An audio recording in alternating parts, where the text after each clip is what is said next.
श्री हरिवंश। राधे राधे। कल श्रावण मास की हरियाली तीज है। हरियाली तीज के दिन से वृंदावन में हिंडोले पर युगल सरकार विराजमान होते हैं और झूलन महोत्सव का आनंद रक्षाबंधन के पर्व तक लेते हैं। कल राधा वल्लभीय संप्रदाय के प्राणधन श्री सेवकजू महाराज का प्राकट्य उत्सव भी है। सेवकजू महाराज गढ़ा स्थान पर, जो जबलपुर से 1 कोस की दूरी पर मध्य प्रदेश में है, वहां उनका प्राकट्य हुआ। उनके कुल में सभी भगवत भक्त थे। उनका निवास श्री चतुर्भुज दास जी के निवास के पास था और वो चतुर्भुज दास जी को अपने भाई सदृश ही मानते थे। सेवक सम सेवक नहीं, धर्म न मांझ प्रधान, श्री हितजू के नाम गुण वाणी करे बखान, वाणी करे बखान। सेवकजू महाराज और चतुर्भुज दास जी महाराज एक दिन वृंदावन से एक रसिक आए। ये दोनों उनके पास गए। उन्होंने वृंदावन रसलीला, युगल सरकार के चरणार विंदों की कैसे प्रीति होती है, सबका वर्णन किया। राधा वल्लभीय संप्रदाय के बारे में बताया, रसरीति के बारे में बताया। दोनों ऐसे आनंद मगन हुए। जब ऐसे आनंद मगन हुए तो रसिक जी महाराज ने हित 84 जी का एक पद सुना दिया। ब्रज नव तरुणी कदम्ब मुकुट मणि, श्यामा जुबनी हो, श्यामा जुबनी। अब क्या था, सेवकजू महाराज रस में डूब गए।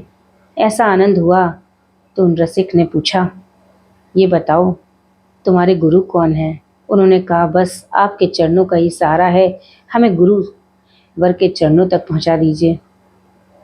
उन्होंने कहा, वृंदावन में श्रीहित हरिवंश महाप्रभु राधा वल्लभीय संप्रदाय के आचार्य हैं, जा करके उनसे दीक्षा ले लो। समय बीतता गया, वो रसिक वहां से चले गए। उसके बाद भी ये दोनों श्रीहित हरिवंश महाप्रभु की चरण शरण में नहीं जा पाए और एक दिन खबर आई कि श्रीहित हरिवंश महाप्रभु जी अपने मानव लीला का संभरण करके निकुंज की महल की टहल में चले गए हैं। वहां पर ललिता आदि सखियों के साथ विराज गए हैं। अब तो क्या था, सेवकजू महाराज और श्री चतुर्भुज दास जी महाराज बहुत पछताने लगे। फिर चतुर्भुज दास जी ने कहा कि सुना है महाप्रभु के बाद उनके ज्येष्ठ पुत्र पंचंद्र जी महाराज गादी पर विराजे हैं, चलो हम दोनों उनसे दीक्षा ले लेते हैं। सेवकजू महाराज ने कहा, मैंने तो प्रतिज्ञा करी थी कि मैं अगर दीक्षा लूँगा, मंत्र लूँगा, तो श्री हित हरिवंश महाप्रभु से ही लूँगा और किसी से नहीं। सत्य प्रतिज्ञा जो करे, सो क्यों असत कमाए, रति गति ना से आपनी, इष्ट विमुख है जाय, इष्ट विमुख है जाय। वनचंद्र महाप्रभु ने सेवकजू महाराज की दृढ़ प्रतिज्ञा को देख करके चतुर्भुज दास जी वनचंद्र जी महाराज के पास चले गए दीक्षा लेने के लिए और सेवकजू महाराज ने मौन धारण कर लिया। मौन धारण करके पीपल के वृक्ष के नीचे बैठ करके हरिवंश हरिवंश हरिवंश इस चतुराक्षरी मंत्र का जप करने लगे। कुछ ही दिनों में हित हरिवंश महाप्रभु वहाँ साक्षात प्रकट हो गए। प्रकट होके उनको निकुंज की लीला का दर्शन कराया। सेवकजू महाराज ने देखा हित हरिवंश महाप्रभु श्री राधा रानी की वेणु गूंथ रहे हैं और ललिता आदि सखियां परिचर्या कर रही हैं। सेवकजू महाराज को महाप्रभु ने कंठी दी, तिलक दिया, मंत्र दिया रस रीति से परिचय करवाया। खुले नैन फूलो कमल, मुख औरे भई ज्योति, सुरत लगी चिंतत हिये, सुख को होत उदोत, सुख को होत उदोत। अब उधर चतुर्भुज दास जी पंचेंद्र महाप्रभु से दीक्षा लेके आ गए।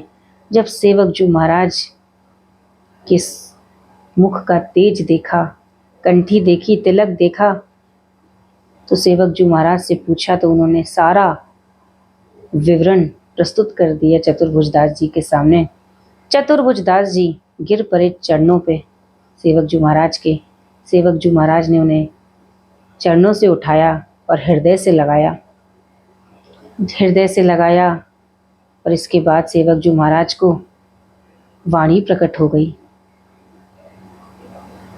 सेवक वाणी उन्होंने लिखी जो उनके मन में स्फुरित हुई।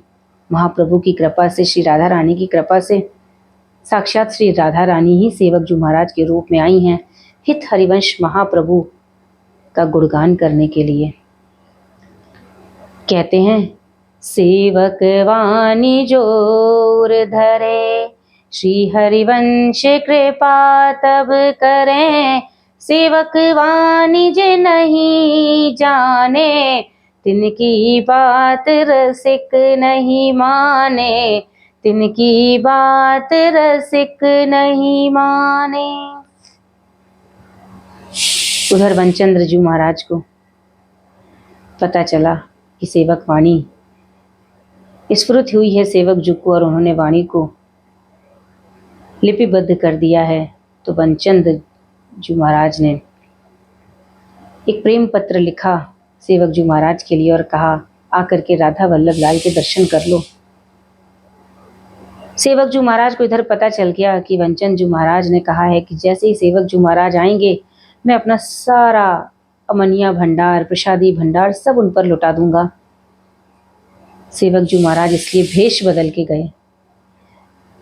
के गए और राधा वल्लभ लाल जी के सामने जैसे ही सेवक जू महाराज आए, राधा वल्लभ लाल जी के नेत्र उनको देखने के लिए चंचल हो गए।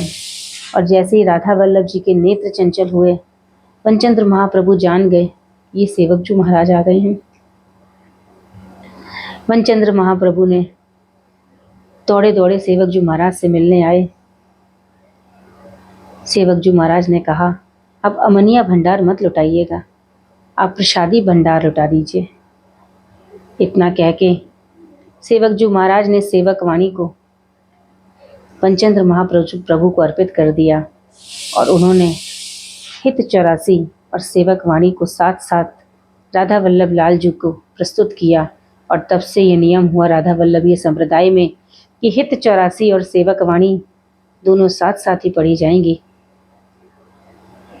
फिर वनचंद्र महाप्रभु के कहने पर सेवक जू महाराज ने वृंदावन का वास किया।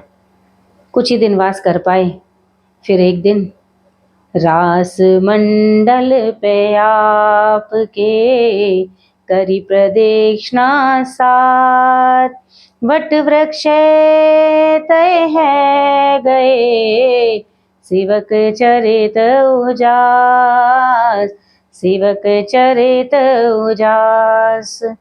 रास मंडल पे वट वृक्ष में सेवक जू महाराज समा गए।